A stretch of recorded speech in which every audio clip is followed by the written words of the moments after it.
Okay, project today. I already had this cart that I was using for craft fairs to hang things off of. So what I'm going to do is cut it up. I had some casters on here I took off. I'm going to cut it up and mount my proportioner somewhere along like this. So, things to consider. First of all, these are too long. I'm going to cut this off. I'm going to cut that off, give it a good brace. Then I'm going to screw this into the trailer, but I'm thinking about things like vibration. So I'm going to try to put some rubber pieces down in between here, and then there and there, so to absorb some vibration so this doesn't get damaged. Okay, so rubber between there and on the bottom. Cut this off, cut that off, mount it somewhere in there, and then have plenty of room for the hoses to come through. This might be in the way. I might take that out. Alright, came up with the base model here for my proportioner stand. Might be a little bit big, but it's gonna sit up high there. It has to sit up high so I can reach it.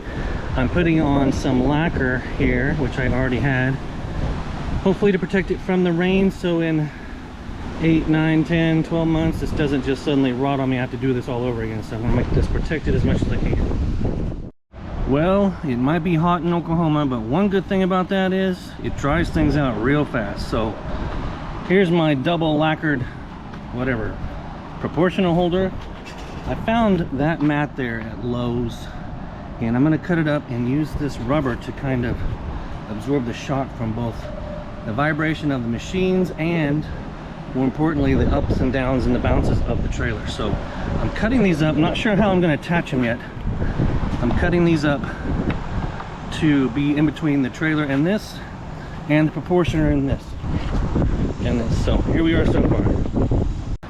So I've got the rubber mounts down there for vibrations, for the mostly for the jostling of the trailer.